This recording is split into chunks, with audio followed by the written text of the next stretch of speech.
День добрый, всем привет, друзья, и привет с моего очередного путешествия. Да, я продолжаю знакомиться с Польшей, я продолжаю путешествовать, и сегодня я держу маршрут в Неборов, а также в романтический парк Аркадия. Так что, если вы хотите этот день провести со мной, то, конечно же, приглашаю, но перед этим не забудь проверить, подписан ты или нет. Если нет, то обязательно подпишись, нажми на колокольчик и поддержите меня лайками. Также жду от вас комментарии на разную тематику. Но в основном, конечно же, я бы хотела узнать, были вы в Аркадии или нет, были вы в Неборове или нет.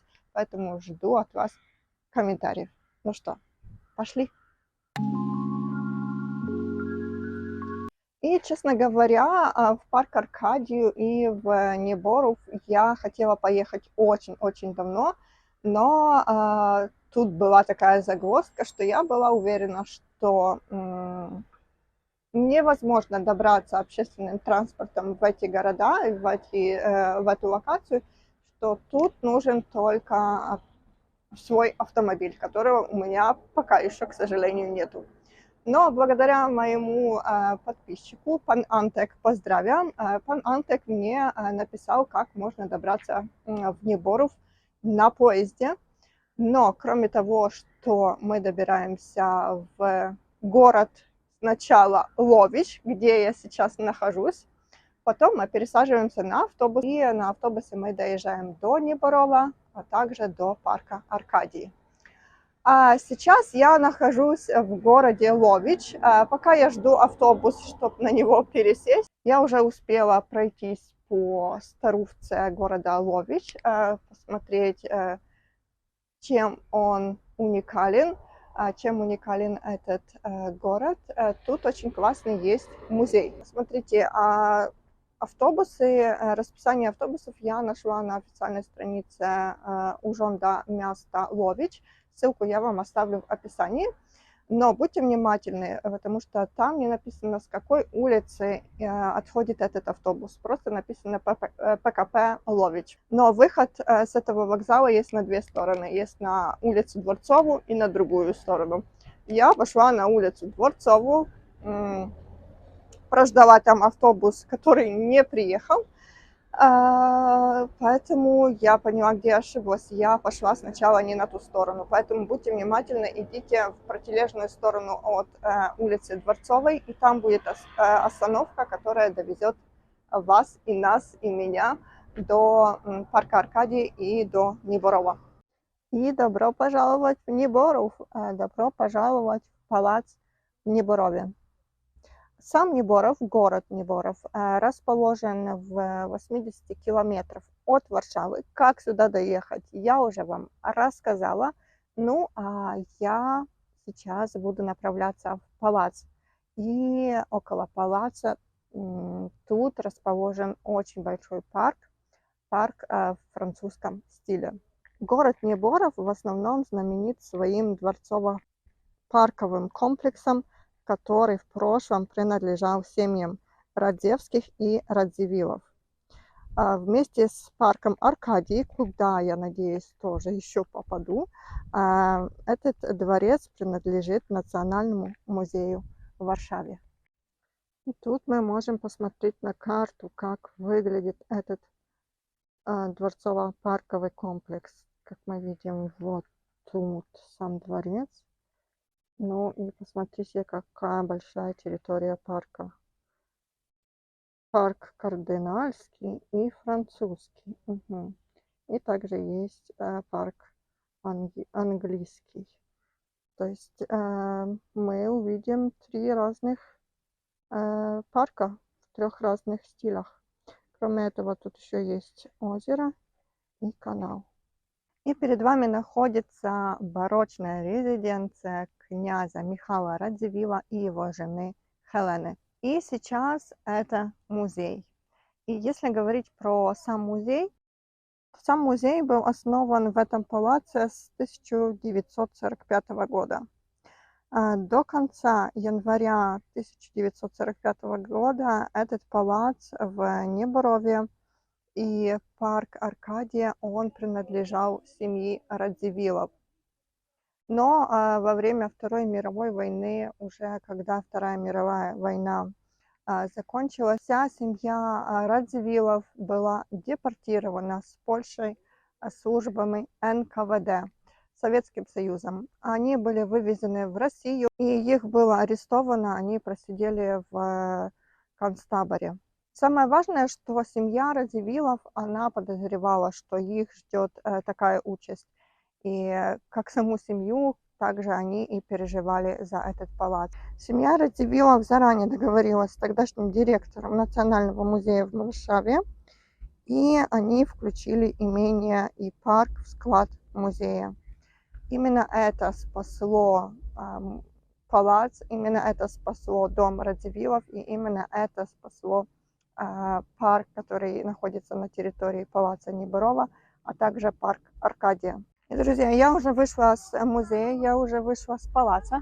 И извините, я буду передвигаться так около тени, в тени, потому что жара нереальная и на солнце просто пекло. Что важно, вход в палац и в парк не дешевый, я вам так скажу, цена 48 злотых. Но можно входить отдельно в палац или отдельно в парк. Я просто без ума от того, как там классно все сохранилось. Там очень много вещей из приватной коллекции семьи Радзивиллов. Также сохранились все портреты, которые были во владениях семьи, портреты королей, портреты известных личностей того времени, портреты королей не только Польши. То есть такая мини-экскурсия по королям тогдашней Европы. Мне очень-очень понравилась библиотека. Очень много книжек, книжки старые, и книжки все оригиналы, знаете, не макеты, потому что в некоторых музеях это выглядит как макеты, но нет, все сохранилось. Конечно, эти книжки, они сейчас принадлежат Национальной библиотеке, но в музее они также и остались в этом палаце. 2 этажа можно пройти. Первый этаж, там сохранились комнаты, спальни хозяев еще со времен Радзивиллов, Хелены и Михаила Радзивиллов. На втором этаже там уже более так современная как-то сделана экспозиция, но экспонаты тоже очень-очень старые. И так как вы видели на карте, на схеме, которую я вам уже показала, сейчас я буду гулять по садам. Сады, я напоминаю, они построены во французском стиле, то есть все должно быть симметрично, красиво, выстрижена, такая себе мини-Франция. Тут должна быть, как вы видели, территория действительно очень большая, но благо у меня время есть, некуда спешить. Кстати, людей немного, хоть и сегодня выходной день, но людей немного. Друзья, этот парк – это идеальное место на жару, когда тут ты чувствуешь прохладу, спокойствие, тишину, птички поют. Посмотрите, вокруг фактически ни души. Деревья все в ряд. О, точно, смотрите, я не заметила, как все в ряд деревья растут. Очень красиво. Это я только начала свою прогулку. Ребят, а вот этот клен, это один из самых ценных экспонатов. Экспонатов, нельзя так сказать про дерево, но это действительно так. Это очень ценное дерево для этого палаца, для этого парка. И этих деревьев есть 2. Вон там с одной стороны палаца одно дерево, и тут с другой стороны второе дерево. И этот клен был посажен в 1770 году. Представляете, сколько ему лет. И видно, как его очень бережно стараются сохранить. А вот дерево, которое находится с другой стороны. И если подумать, что ему более чем 300 лет, вау, представьте, какая энергия из него отходит. Энергия силы и мощи. И вы видите, что написано, что это первый клен, который посажен в Польше. Это впечатляет. Друзья, и мы выходим к озеру. Нет, это канал. Канал, помните по карте, что там сначала были каналы, а потом озеро. На самом деле это очень близко. Вон там палац, вон клен 300-летний, а вот и озеро. То есть основную часть парка я уже обошла.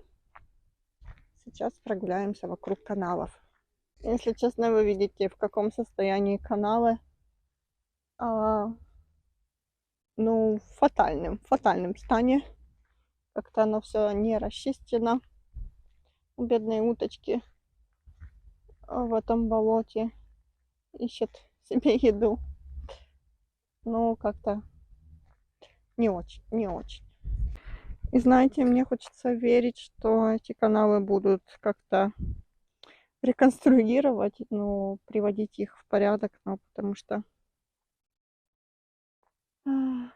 после вот такой красоты в палаце и парке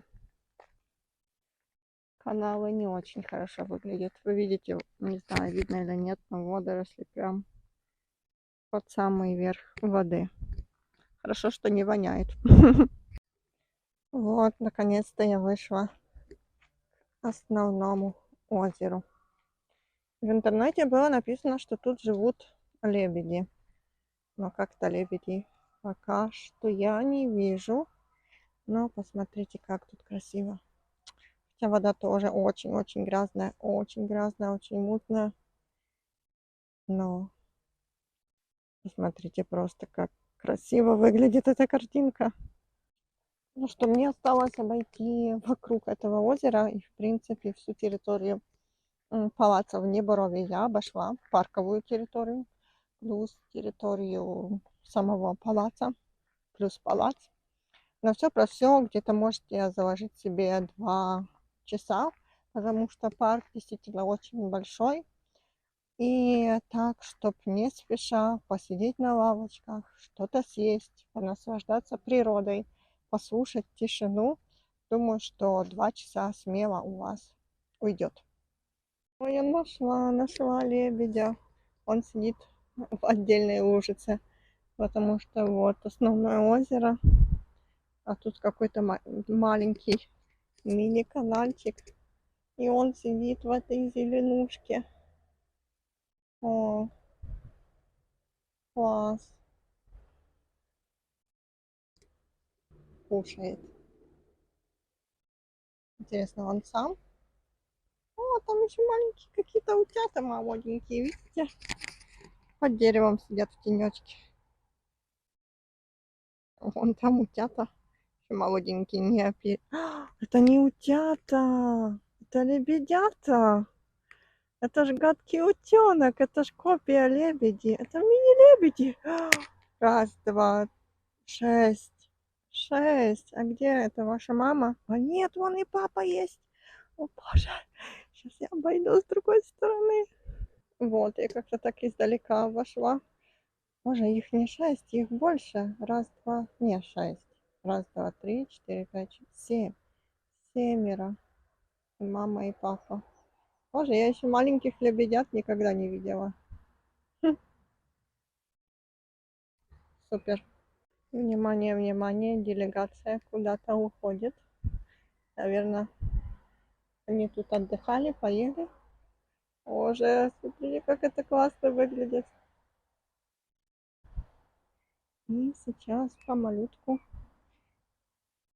И я так издалека стою, вы не думайте, я просто приблизила.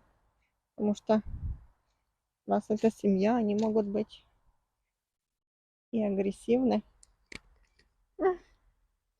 Как это мило.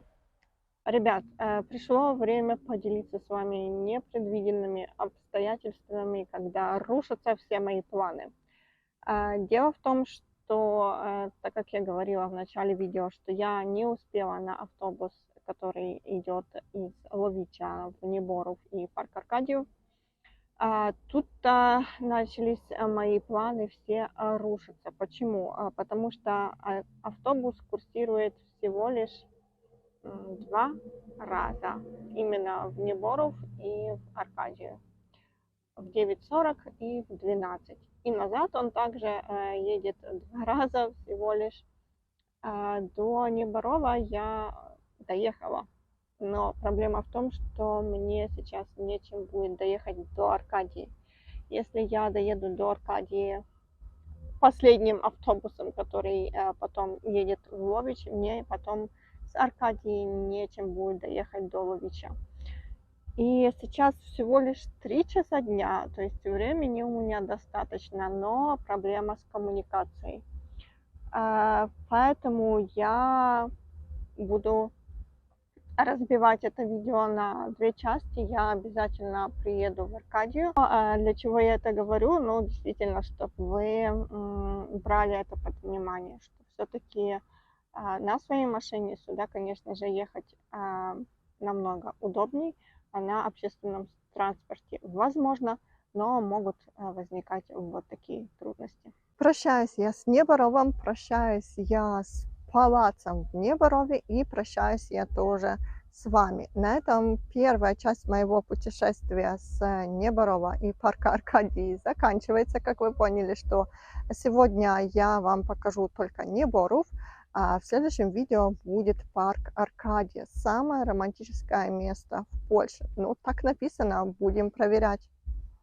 Как вы видите, Неборов – это идеальное место на путешествие такое быстрое, да, на один день. Такое очень жаркое лето. Тенек везде вы найдете, свежесть от деревьев, мало людей. Здесь вы действительно можете отдохнуть душой и телом. Спасибо, что вы досмотрели это видео до конца. Спасибо, что остаетесь со мной. Я надеюсь, что вам тоже нравятся, как и мне, такие мини-путешествия, однодневные мини-путешествия по Польше, что вам тоже, как и мне, нравится узнавать Польшу. Посмотрите просто, какая красота вокруг. В Аркадии будет тоже очень красиво. Поэтому не забудьте проверить, подписаны вы или нет. Если нет, обязательно подпишитесь и увидимся уже в Аркадии. Пока-пока.